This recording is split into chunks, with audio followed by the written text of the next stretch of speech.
அனைவருக்கும் வணக்கம். தெய்வீக பலன்கள் சேனல் சார்பாக தங்களை அன்புடன் வரவேற்கிறோம். இன்று நம் காணொளியில் காண விரும்புவது ஆவணி மாதம் வளர்பிறை சப்தமி திதி சிறப்புகள் பற்றி இந்த காணொளியில் விரிவாக பார்க்கலாம். வாருங்கள் காணொளிக்கு செல்லலாம். மறக்காமல் ஒரு சப்ஸ்கிரைப் செய்யவும். பரம்பொருள் சிவபெருமானின் வலது கண் சூரியனாக கருதப்படுகிறது. அந்த கண்ணில் இருந்து வெளிப்படும் தீப்பிழம்பு ஒளியில் இருந்து சப்தமி திதிகள் வெளிப்பட்டதாக கூறப்படுகிறது.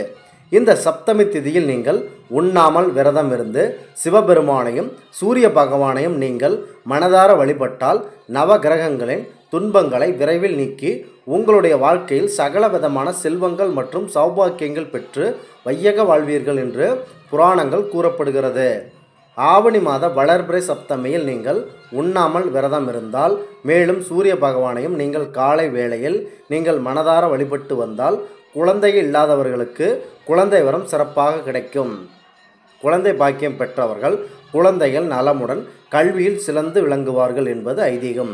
இந்த சப்தமி சூரிய விரதத்தை முதலில் கடைபிடித்தவர் பரம்பொருள் மகாவிஷ்ணு அவர்களின் மகனான சாம்பன் ஆவார்கள். சாம்பன் மிகவும் அழகில் சிறந்தவர் ஆவார். அவர் துர்வாச முனிவரின் தோற்றத்தை அவமதித்து பேசியதால் அவரின் சாபத்தால் தொழுநோய் ஏற்பட்டு துன்பப்பட்டான். தன் தந்தை பரம்பொருள் ஸ்ரீ கிருஷ்ணரின் உபதேசத்தின்படி சாம்பன் சந்திர பகவான் நதிக்கரையில் சூரிய பகவானை நினைத்து 12 ஆண்டுகள் மனதார தவமிருந்து தொழுநோயிலிருந்து விரைவில் குணமடைந்தான். பழையபடி தன் அழகிற்கு திரும்பினான். ஆதலால் இந்த சப்தமி நாட்களில் நீங்கள் மனதார சூரிய பகவானை வணங்கினால் அவர்களின் அருளாசி நம் மீது பட்டு நம் குடும்பத்தில் இருக்கும் அனைத்து கஷ்டங்களும் நீங்கும். சப்தமி திதி என்றால் 7 என்று அர்த்தம். அதாவது அமாவாசை அடுத்து பௌர்ணமியில் இருந்து வரும் 7வது நாள் சப்தமி திதியாகும். அமாவாசை திதிக்கு அடுத்து வரும் சப்தமி திதியே சுக்லபட்ச சப்தமி என்று, பௌர்ணமிக்கு அடுத்து வரும் சப்தமி திதியை கிருஷ்ணபட்ச சப்தமி என்று அழைக்கப்படுகிறார்கள். பொதுவாக இந்த சப்தமி திதியில் பிறந்தவர்கள் அவர்களை விட அதிக வயதில் மூத்தவர்களிடம் அதிக மரியாதையும் மதிப்பும் வைத்து கொண்டிருப்பார்கள். அதிகமாக தங்களுடைய குடும்பத்தில் இரக்க குணம் உடையவர்கள் மற்றும் தாராள சிந்தனையும் உடையவர்களாக இருப்பார்கள். எதிலும் கரார் குணம் கொண்டவர்கள். மேலும் உடலில் வலிமை அதிகம் பெற்று இருப்பார்கள். செல்வ வளமும் அதிகமாக இருக்கும். மேலும் மற்றவர்களுக்கு விரைவில் நன்மை செய்யும் பழக்கம் கொண்டவர்கள். இந்த சப்தமி திதியில் நீங்கள் பிறந்தவர்களாக இருந்தால் இறைவனுக்கு வெள்ளம் படைத்து நீங்கள் மனதார வழிபட வேண்டும். இந்த சப்தமி திதியில் பரம்பொருள் விஷ்ணு பெருமான் அவர்களை அதிகாலையில் பிரம்ம முகூர்த்த நேரத்தில் சூரிய உதயம் தொடங்கி சூரியன் அஸ்தமனம் ஆகும், அதாவது சூரியன் மறையும் நேரம் வரை பல்வேறு வாகனங்களில் எழுந்தருளி மக்களுக்கு அருள் புரியும் நாள் சூரிய பெருமான் அவர்கள் வடக்கு நோக்கி தன் முழு பயணத்தை தொடங்கும் நாள் இதுவாகும்.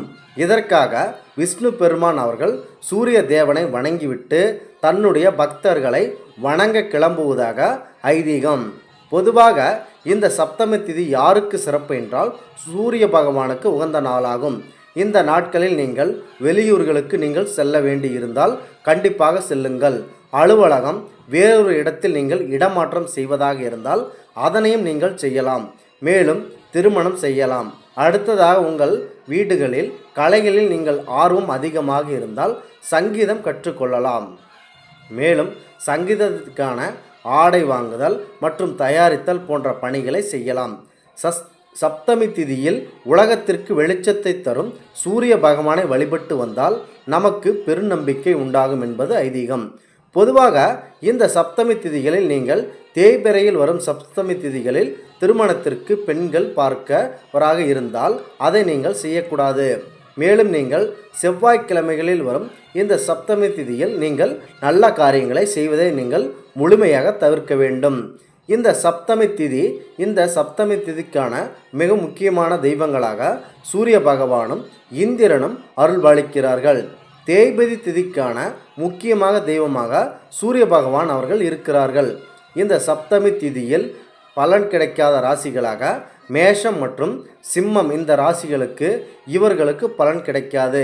அவ்வாறு பலன் கிடைக்காதவர்கள் இந்த சப்தமி திதியில் கண்கண்ட தெய்வமான சூரிய பகவானை வழிபட்டால் உங்களுக்கு சகல விதமான செல்வங்கள் கிடைக்கும். இந்த ஆன்மீக தகவலை உங்களுக்கு பகிர்ந்தமைக்கு தெய்வீக பலன்கள் சேனல் சார்பாக நாங்கள் மிகுந்த பெருமை கொள்கிறோம். மீண்டும் ஒரு நல்லதொரு காணொளியில் உங்களை சந்திக்கிறோம். நன்றி, வணக்கம்.